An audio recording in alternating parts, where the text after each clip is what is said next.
fixed income instruments, he can invest it in gold, he can invest it in real estate, or he can invest it in equity.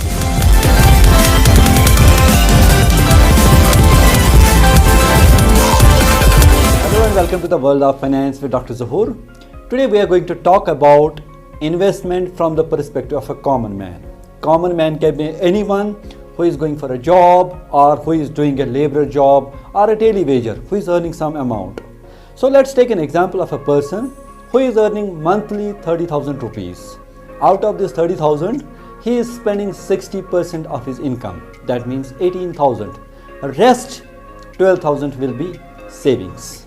So for 1 year, he will be having total income of 3,60,000.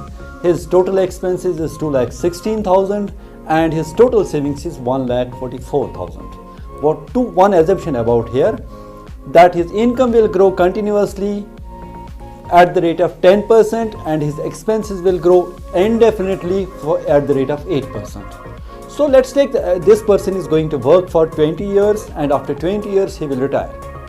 So at the age of 30 he is getting the job and plan to retire at 50. So 20 years are left with him to earn.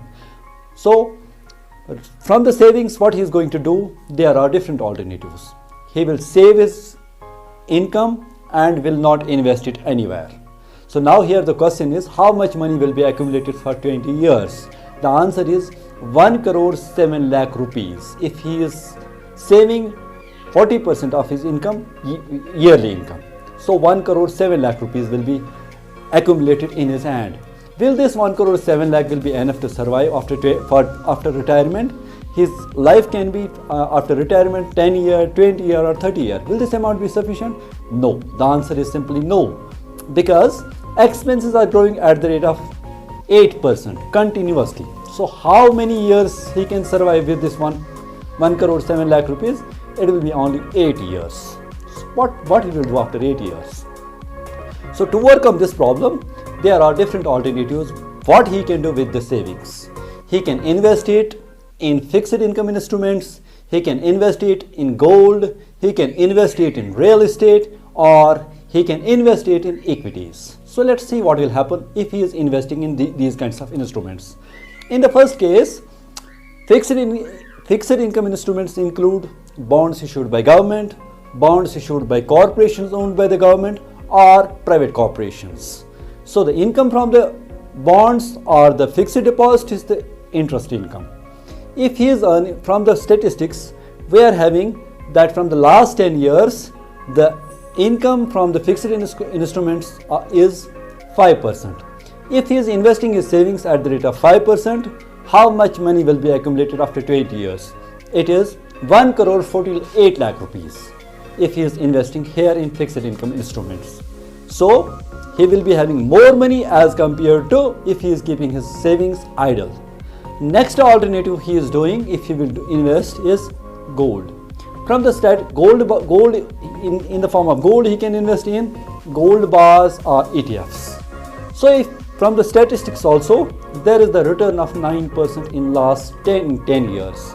So if his savings are invested at the rate of 9%, his amount will be accumulated after 20 years 2 crore rupees.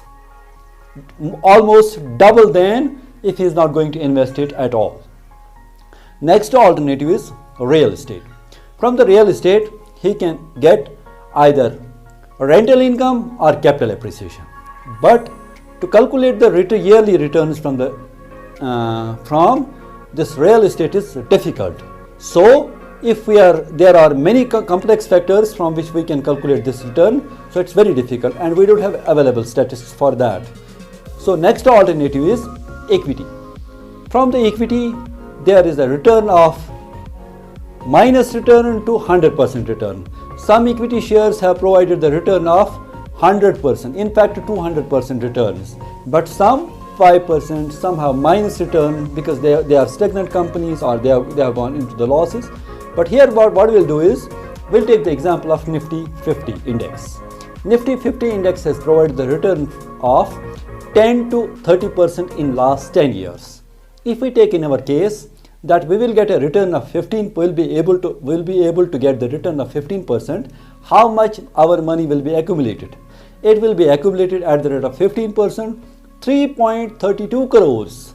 It is almost triple than the amount if we are not going to invest at all. So the person will be better off as compared to if he is not going to invest at all. So in addition to that, once he is investing amount, the amount will grow continuously because he is earning at the rate of 15%. From his expenses side, his expenses will grow only at the rate of 8%. So whatever earnings he will be drawing from the investment, he will spend that, the rest he will accumulate continuously. So this was about what will be the benefit of investment to a person who is having option of investing his amount in different instruments or keeping his savings idle. So next we will learn about the ecosystem of stock market. What are the various entities involved in the stock market? Thank you very much for today.